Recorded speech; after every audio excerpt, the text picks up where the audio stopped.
So, Phil, I was watching Distraction Makers the other day, a channel I really love. I love watching these guys because they always come up with some very neat like theory and design ideas that are always worth talking about. Kind of spark the mind as far as talking about like kind of magic curation and strategy, and like this particular episode kind of fell in line. It was talking about, and I don't want to freak everyone out here, but they were talking about a new thing that happened in Yu-Gi-Oh!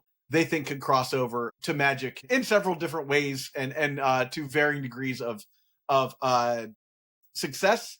But basically what happened is Yu-Gi-Oh! Went to like a point system for their constructed events now, or something like that. Basically, like they have this like almost like Canlander has like point systems. But in that episode, they were talking about how you could do like you basically wouldn't have to curate power level of cards as much if cards in standard, like you got let's say standard gave you 25 points to work with, right? And modern gave you premier gave you 50 points, and modern gave you 100 points, and let's say 250 for legacy and 500 for vintage. So like cards get weighed very similarly to like the way the cards in the what are the power outliers called in EDH? Game changers. Very similarly to like how game changers work. And then you rate, in EDH you would rank it like rank 1 through 5 or whatever, but you could rank your deck as like, here's the power level of my deck. It's standard, modern, whatever, and do it like that. But with standard it'd be like you could only use these sets, but it would allow them to design cards that were at a power level and this is really, here's the thing. This is really not necessarily great for legacy per se. It's more good for lower power formats because they can design higher level power cards in those sets that you basically like wouldn't be able to break, right? Like they could be like, okay, if you're going to have 25 points to play in standard, a VV is 24 points and a Cauldron is 24 points. You can't actually play them together. That sort of thing. And it just seemed like really interesting like design, and that it's never going to happen. Like they'll never do that kind of lift, but it would be very interesting to me to see like where that would go, like thought wise. I think the concept of the point system is would be an admission by the people designing a game that their game is a failure from a design perspective. And I say that is the situation with Yu-Gi-Oh, right? But I say that because when I watched that episode and like the thought process behind like, oh yeah, what if you just assigned points to everything and then you had a max number of points that you could allocate to each thing, and that would like prioritize essentially a budget version of your deck. And the first thing I said to you was, I was like, oh, this is value vintage. It's like it's value vintage in that there's some sort of outside restriction on what you're allowed to play, and you have to like work within that restraint. But the difference between the financial value is that's gonna change over time, and and based on popularity and stuff. Yeah, exactly. Yeah. Outside forces that are totally unrelated to power level might influence that thing. So it's not a direct thing. But when there was a bar, Phil, in New York for a while, like over on Wall Street, where the price of cocktails would change based on how popular they were, like it was a stock market. I remember that. Yeah. You remember this was like a Vice article or something like that. It was very fun. Yeah. And I was just like, that's the worst situation ever, because you're gonna walk in and you're gonna want your drink and you're gonna be like $75 for an old fashioned, and everyone's drinking like mimosas, and you're like, yeah, I'd rather die, Yeah. But like, I just thought that'd be funny if that was like your magic situation is like, yeah, now you have to play 100 cards, or you can only play like if you can fit this card in your deck if you're basically playing EDH in standard. That you just got to respect your gimmick, man, and I appreciate it. Like, yeah, I do respect gimmick. Yeah, finding the right high-end cards for legacy, vintage, pre-modern, or old school Magic can be challenging. That's where friends 3-for-1 trading come in. 3-for-1 Trading is one of Europe's top Magic the Gathering retailers with an incredible selection of premium singles, sealed product, and even full sets, all available with free, fast, and secure worldwide shipping. They add fresh inventory every Wednesday with weekly deals and discounts. So whether you're hunting for that elusive piece of power, a legacy staple, or something spicy for your collection, they've got you covered. First high-end orders over $500 or €500, use the code EDFREE to get free worldwide shipping. Check them out now at the number 3, the number 4, the number 1.gg/ED. That link takes you right to the shop and helps support the channel. Huge thanks to 3-for-1 Trading for supporting the legacy community. Now back to the show. Here's what I think about the point system of like how the governing body should actually operate and curate their formats. If there is a card that would be of a certain point value in your point system, that is of a threshold that would need to be essentially like we have to bottleneck this so that you can't do it with other things, fucking ban it. Just get it out of here. Yeah. Just like you want to know you want to know what the problem with a lot of the formats are? The ban lists are too small because so many things are broken. That's it. That's the answer. So that does bring up a pretty smart point, is that if you're going to restrict a card in some way in these formats, right, you're doing that to sell packs, right? Like you're not doing that because you think that the card's healthy for the format, or like you think people think it's fun to play. They're doing it because it's the best possible thing to do. Here's my argument for that Magic, dude. Exactly what you said, right? Like you're doing it powerful so that it sells packs. You know what apparently is the argument these days for selling packs? Commander. And if that's the case, Commander's not banning any of that stuff. They have a bracket system that people abide by. So if that's the case, cool. Let that format have the bracket system. And then for everything else where the formats otherwise are ostensibly not selling those packs, just fucking ban the cards. Just like have a much bigger ban list. That's it. That's your solution for the thing that, like, if the thing that's making you money is the Commander product, the Commander players, and they're the ones that are buying the product, let them buy the product. They'll still buy the product because they can play it in casual. And even people who cross over might still be able to play it in casual. But at least for the competitive formats, then you don't have the fucking trash like ruining everything. It is kind of wild, Phil, that like there's so little curation in 60 card constructed, and it's obvious that it's become a back burner situation for Magic, right? They're like, well, you know, we don't want to hurt anyone's feelings by banning their cards right before a big event, and there's always a big event right around the corner, right? That they're doing. So they basically like disguise their care for the format and not caring about the format at all. But apparently, those are also not the people that are buying any of the cards. Like, it's wild that they're like, we're feigning care.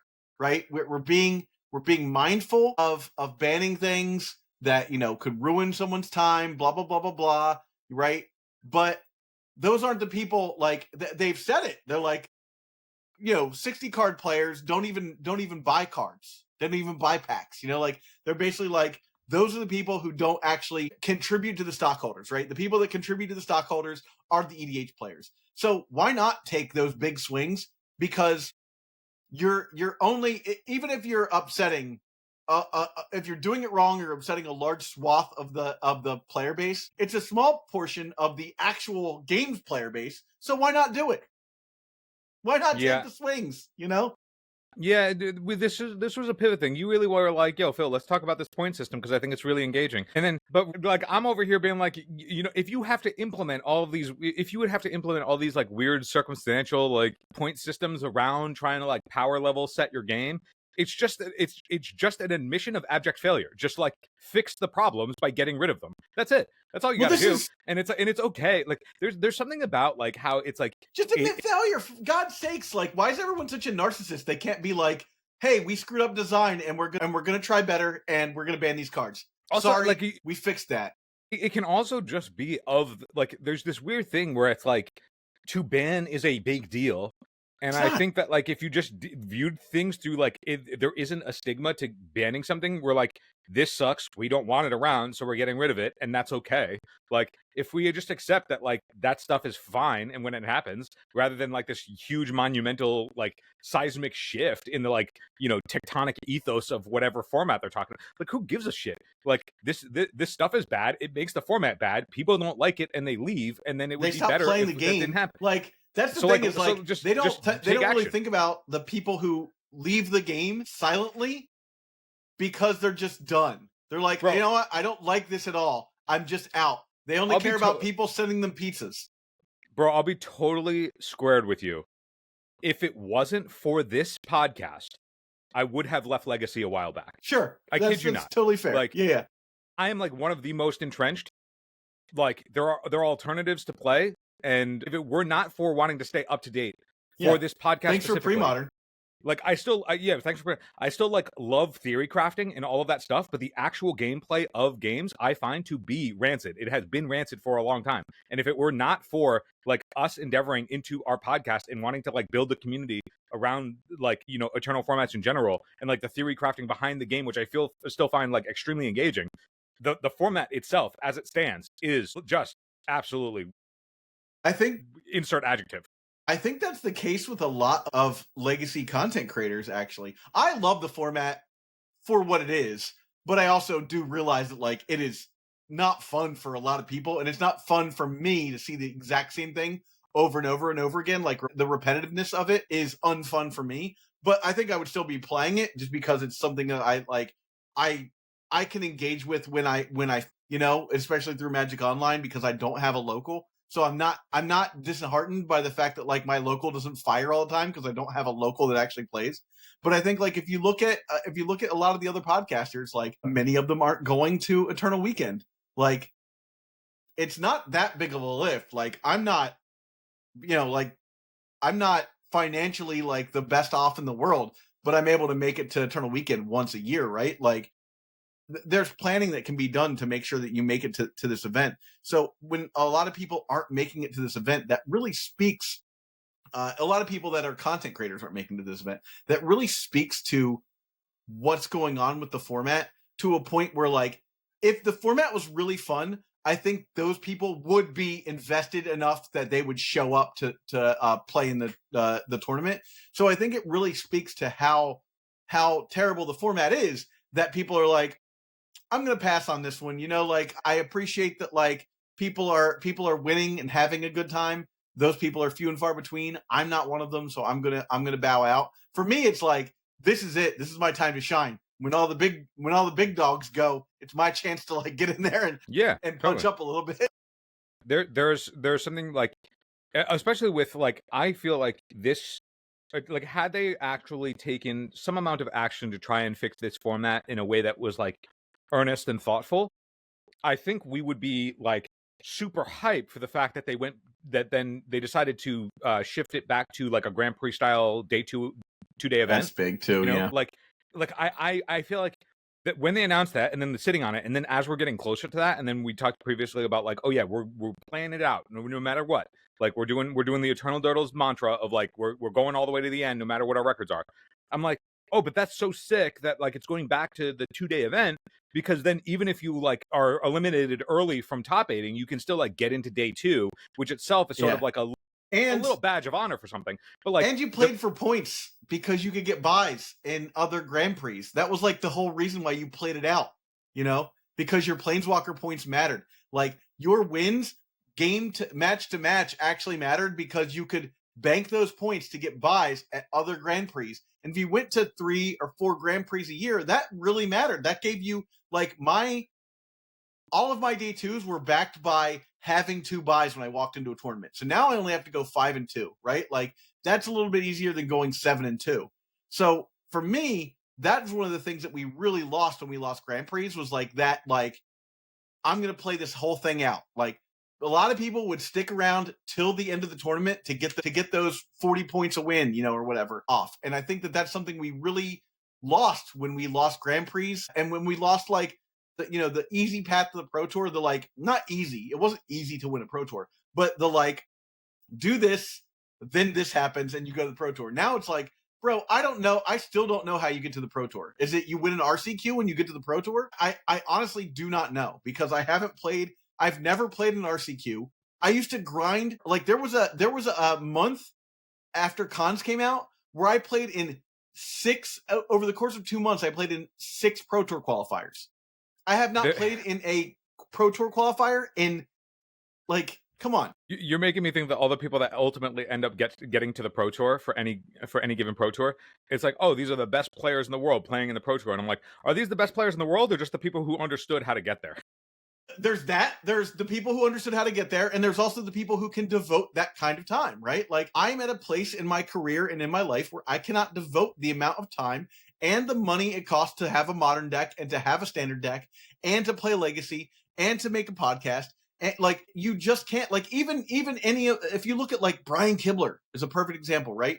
Brian Kibler makes EDH content now, right? Like, he was one of the top players in the game. I think he's a Hall of Fame player, he makes EDH content now. Why? I don't know. Maybe it's because it's too much, like, and that's okay. It's allowed to be too much. Like you can be like, hey, this is how I'm going to interact with the game now.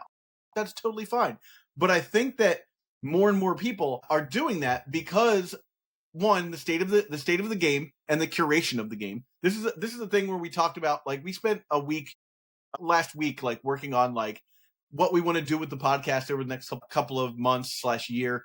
And one of the things that Phil and I kind of filled out is like a card of like, what our like content funnel is, what the topics that we generally go for are, and then like how we do that. And one of the things that I think is one of our content like buckets is content curation over legacy, over pre-modern, over theory crafting. Content curation is something that I think that we bring up almost every episode.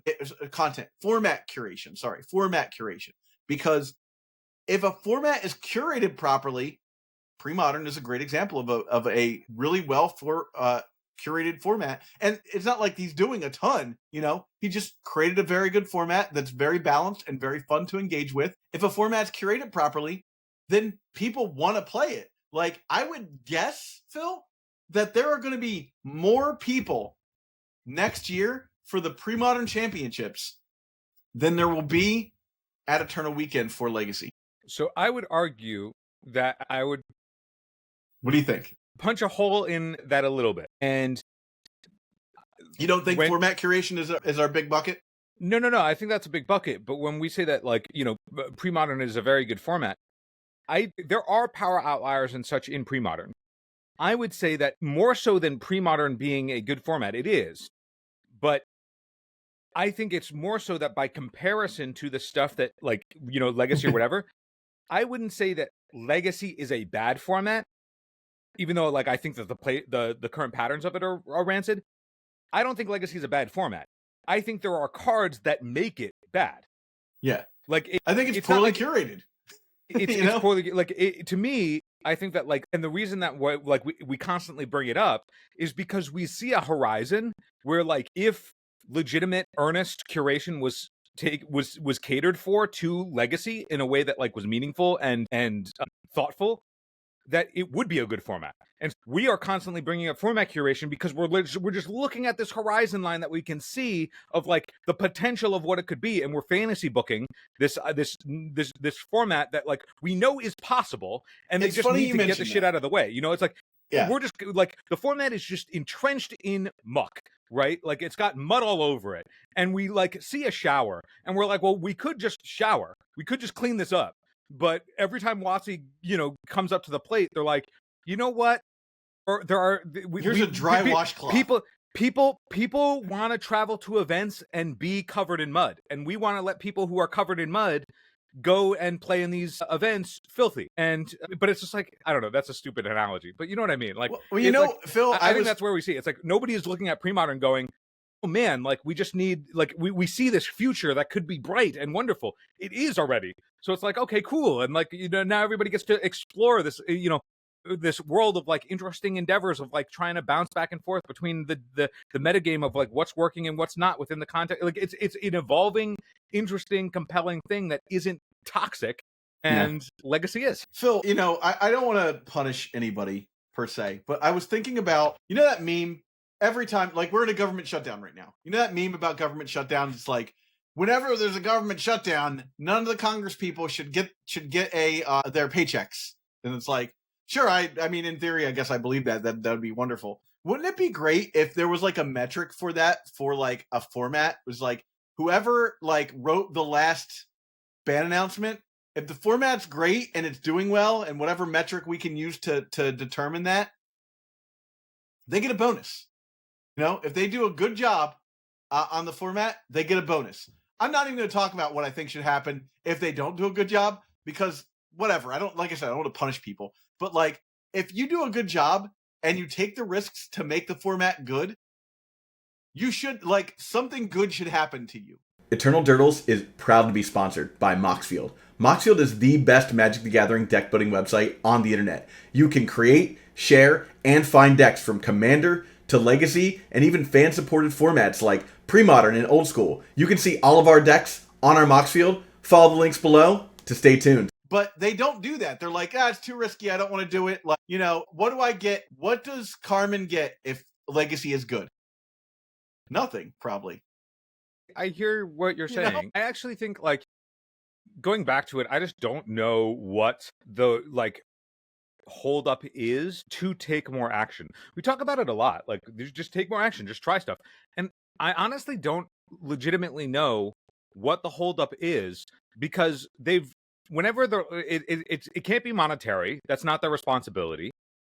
And if it is, they've done it before where they've banned cards that are expensive. So that's like, you know, their precedent is set. Like, it can't be like, oh, we don't want to, like, you know, screw up people who are going to big events. There's one event a year that is sanctioned by them. So, and they're going to do it right in the middle. Like, right in the middle of two events. Well, they're not actually going to take any action because of that reason. They're like, we don't want to mess with it, and then it's just going to be stagnant for another, 6 months until they decided to go again. It's like, I just don't know what exactly is the holdup that makes it so then to take swings. And even if they don't know what's going on, taking more swings than not, if they see a trend, right? Like, the trend is there are fewer people playing the format, or it's not firing, or people like, there's only these same decks or these same packages within the deck showing up. And like, these are all cards that we've seen be problematic in other spaces before, so why would this one necessarily be different? It's like, if you have like this trend, why not just like take the attempt? I just don't know what the holdup there is. Like, other than like, we don't know what we're really doing. Yeah.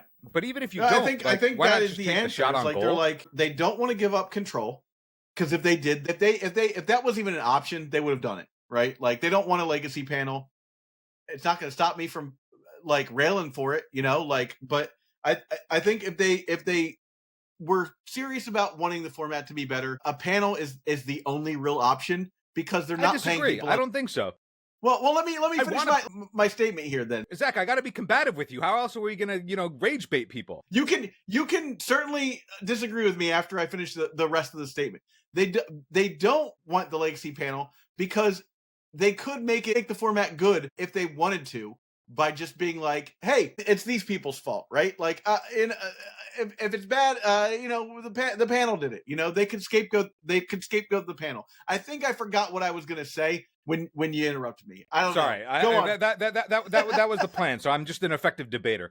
I think that like the notion that like, if they did something, like, they could scapegoat it anyway, like, that's just like, no, that's a dumb point, and I shouldn't have made it, because that wasn't the point I was trying to make. I just think that, lost like, my thought. if the ban list should be like 4 times as long as it is, and then it would, like, I think that's it. That's the point. They should just get rid of the stuff that makes players like uninterested in the format, as we're seeing by the trend of players not playing the format. Yeah, stores not supporting the format. It's not that the dual lands are more expensive. That's what everyone likes to jump into the comments and say. It's too expensive because dual lands. It's like, no, because most people own those. Like, the people who are and have been playing the format own those already, and they're leaving. It's not even a situation where we're having trouble getting more people to come in. We're having trouble maintaining the people we have, right? Dude, have I told you, like, so the most recent, do you watch Survivor? So they're on season 49. Sure. And it's what it is. But there was a quote from a recent player who played in one of the like last couple of seasons or something, 47 or 48. And when asked, like, the game is about deception and, trying to handle trust, and you're trying to deceive the player that you're voting out or whatever. And when asked, like, how difficult is it to blindside somebody, he was like, the difficult part isn't trying to like convince somebody to trust you that you're going to blindside.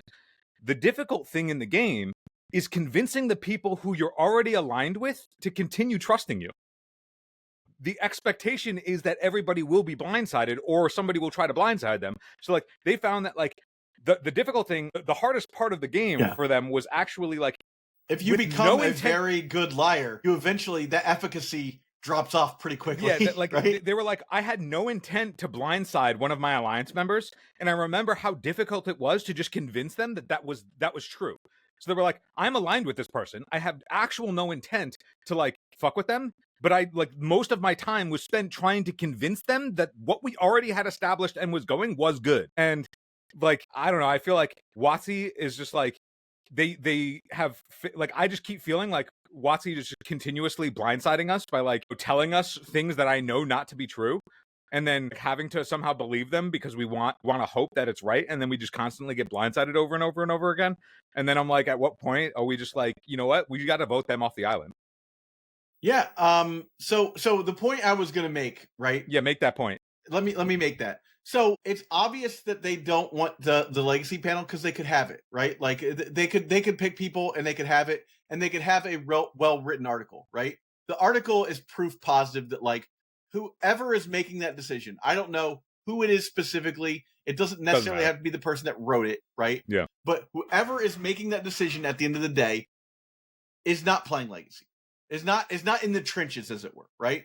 So if they're not playing legacy, they're just doing a quick hand wave and being like, yeah, I mean, whatever, it's fine. Like keep moving, right? Like this doesn't matter.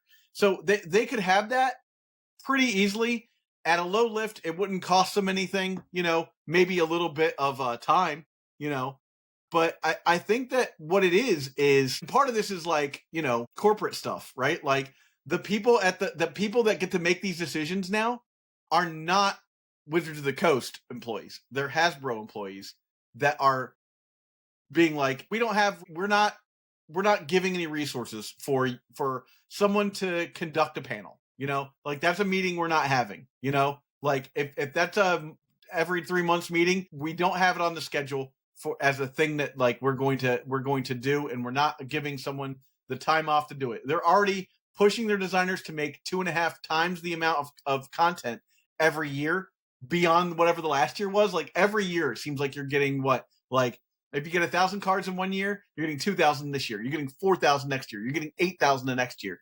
It seems like they're pushing WotC to break at this point for the shareholders. So I just don't think that they want like a healthy legacy. And I don't know what the answer is to that. Like, I wish I could tie it all up with a bow and be like, and this is what we need to do. It's not that they don't want a healthy. It's not that they don't want a healthy legacy. It's that they're not thinking about legacy at all. Exactly. Yeah. It's a lack they of don't care care, at all. and it's malicious. They just don't care. It's like that. Right. Yeah. That Thanos meme. I don't even know who you are. Like, right. Yeah. It's like it's not like why are you actively choosing to neglect us? It's not a like, I don't think of it as like a conscious like, oh, should we give time? No. We're just not, like, it's just not something that's crossing their mind. They have other dumpster fires that they need to deal with, and like all the like backlash of whatever Universe Beyond isn't working for them the way that they thought or whatever, and like blah blah blah. Like it's just like we are so on the far back burner as to not exist, and to that though, it's just like, okay, like, and it's not like Eternal Weekend like is anything that the stockholders give a shit about. Like they're not like, oh, we had a really great Eternal Weekend, guys. You know what I was trying to think of? This is making me remind me that I was thinking about it. You know how people are like, every time we ever are like, oh yeah, we want this positive thing that we feel like would be good for the format. And then some contrarian will come out and be like, look, you can't always have your 2014 Legacy guys. Everybody's trying to go back to 2012 Legacy people. And I'm like, what actually makes the, like, what seems to get the brand of like the positive time or the reminiscent time of the format to be the case? Like because I'm sure like everybody's like, we're always complaining about something, like, if it's not Probe Therapy or fucking True Name Nemesis or like back in the day or whatever it was, there's always something to complain about. But then it's like, as the Overton window shifts, and then everybody's like, oh, you just want to go back to like the time that like you can't have anymore. And then like, I'm curious as to like what makes it a brand of that, like a format that people can't even actually remember. They just remember like the feeling of enjoying something at a time. Tell me about it.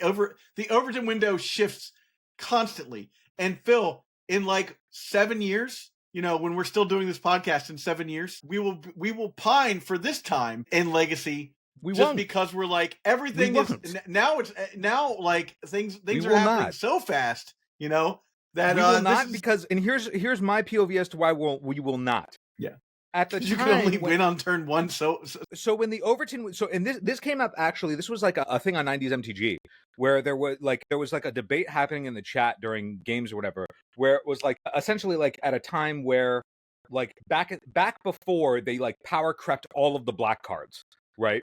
There was like that period in Legacy where like Uro decks just pre Orcish Bowmasters, yeah. pre-Bowmaster, pre-Barrelgoyf, where there was just a time where like we like talked about how black outside You of couldn't Dark play Ritual black. just did not Yeah. exist, right? And it was primarily because Uro existed, and Uro was obsoleting black removal, so there was just no reason, there was no way that you could play black cards because you would always get buried by and the decks that Uro was, you know, propping up at the time. And now all of the stuff is power crept to the point where like Uro isn't a playable card. And it's just like, can you like, and then like the argument, it's like, wouldn't it be great if we could go back to a time when Uro like blanked all this? No, I disagree. Because like I'm of the opinion like at the time, the players and everybody that was like, man, it would be really great if we could open this up and this card wasn't oppressing all these other things out of the format. Like, yeah, like even if something then was too good, but now has shifted, it still should have been banned then. Yeah, and then I don't disagree with you. But that goes back to what we're talking about, where it's like their lack of action, right? Like we look back and it goes, oh wow, they were totally right to not ban that then, right? Because the Overton window has shifted so much that like the problems then seem trivial compared to the problems now. And I'm like, no, they were still problems. The context at the time still made them problematic to be worth action. And so like the lack thereof action can't be retrofitted to be like, oh yeah, they were actually smart to be light touch back then.